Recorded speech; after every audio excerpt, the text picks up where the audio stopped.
Madame et Messieurs, voici l'équipe de France pour l'Écosse samedi soir. The last time Fabien Galtier named a French team, I called him an absolute mad lad. Thought he was being a proper maverick. Suddenly, that bench composition doesn't seem so crazy, does it? He's done it again. Lots to discuss. With a Six Nations title on the line in Paris on Saturday night, and in the words of Ronan O'Gara, l'opportunité, c'est énorme. In fact, what did Ronan O'Gara say to his La Rochelle team that time? It applies to France this time. À Dublin, on était outsiders. Samedi, on sera favourite. Yeah, they were the outsiders in Dublin, only marginal, and had a thumping win. They are big-time favourites to win only the second Six Nations Championship in the Fabien Galtier era, which... well, they need another championship. It's there, and another bold selection, although, as I say, seems less bold than before. 2 changes to the starting 15. 3 changes overall, all enforced by injury. It's Nolan Le Garrec is the man that comes onto the bench. The other new face in the side is Gael Fickou, who is in at outside centre because Pierre-Louis Barassi hasn't recovered from his concussion that he got from Calvin Nash in that game against Ireland. And the other one, of course, Antoine Dupont, out for an extended period of time. Maxime Lucu, who did so well in his stead, is into the starting lineup. Other than that, is entirely as you were.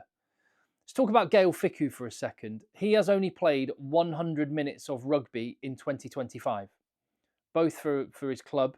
1 off the bench, and he's had 1 start, 1 80-minute match, and that was a couple of weeks ago now. Yeah, that was 2 weekends ago. So he's been waiting in the wings for an opportunity. So much experience, and Gael Fickou strikes you as one of those players who cannot play for ages, and he's just got it, and you have confidence that that guy can just slot in. By the way, he's only 30 years old, Gael Fickou. He's been around forever. He's got 92 caps to his name. I think this is going to be cap number 93, so closing in on 100. And what a player. And on the age of this French team, that's one thing that really strikes you. Yes, they do have some experienced players like Fickou, like Lucu, he's 32. You've got Owini Atonio, who I think is 34, and Francois Cross is 30. But this is such a young French team. I would say this about England and France. I don't think we've seen close to the best of either of these 2 teams yet. And obviously their eyes are fixed on 2027. I think England and France, and maybe France even more so than England, have got a very, very high ceiling. The average age of this French 23-man squad is 25. And just one example of a player who, it always surprises you when you hear his age. Gael Fickou was one of them. He's only 30. Romain Ntamak is 25 years of age. Like, we go nuts for these young fly halves. Or Finn Smith, 22. Sam Prendergast, what is he, 21, 22? Romain Ntamak's only 25. He's got another at least 2 World Cups in him. So this is a proper French team. And I think one of the big... I think this Six Nations Championship, obviously it's going to be remembered if France win it, as you're going to see the pictures of them lifting the trophy. But I think in the bigger picture, it's the emergence of some of those guys that are of a slightly younger age profile that have really stepped up. And perfect example of that, you've got Cyril Bay, all that experience on the bench. He's 31, still got loads of rugby in him. Props can go on into their mid-30s. But Jean-Baptiste Gros, 25, and he's had a massive Six Nations Championship. Yoram Moefana, he's been around for ages as well. He's 24, but what a breakout year he is having. Paul Boudehont, 25, has established himself firmly in that French back row. Louis Biel-Berea, obviously, and Oscar Jegu on the bench. So a 6-2 split on the bench this time. Yeah, I know it looks like a 7-1, but Oscar Jegu he's a centre now. He proved that at the weekend, so that's fine. Maybe that is the one takeaway, in fact, I did a video on this off the back of some of the comments from Donica O'Callaghan and Gregor Townsend and Matt Williams and others about the 7-1 bench split. I did a video that's in the feed right now. If you haven't seen it, go and watch that one.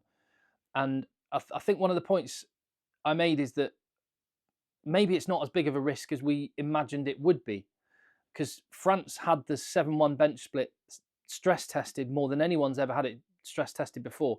The Springboks haven't been in the situation that France were in, where they had 2 backline injuries. And maybe the skill set of these young players coming through, guys like Oscar Jegu, I would imagine if there's an injury in the England game, it'll be Ben Earl or it'll be Henry Pollock might play in midfield for England.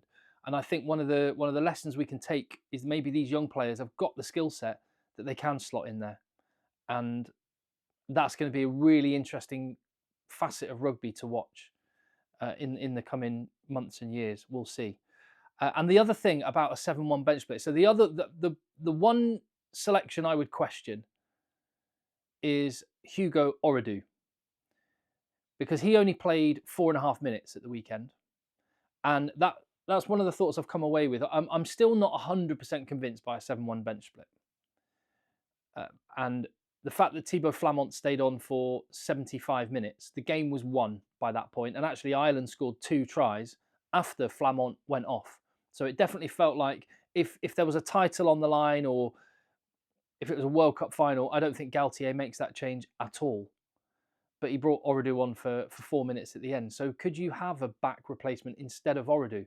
But here's the other point I made on that video, which you should definitely go and check it out, even though I'm spilling the beans here. I think there's a fundamental understanding from people like Matt Williams and even Warren Gatland. And God, who am I to say that these people are misunderstanding it and I understand it? They know more about rugby than I do. But Donnacha O'Callaghan as well, and Gregor Townsend. I think the fundamental thing people are missing about a 7-1 bench split is less to do with the fact that it brings loads of power off the bench. It's what it does psychologically to those 8 forwards that are starting the game. And I think you saw this in the game at the weekend against Ireland. The French pack, that massive defensive performance in the first 20 minutes is arguably where France won the match. The fact that Ireland didn't breach their line. And I think a part of it is with having the 7 forwards on the bench, it means that Malvaca and Guillard and Flamont and Aldrit and Boudahant and Kroos and all of them, they can go and empty the tank from minute 1.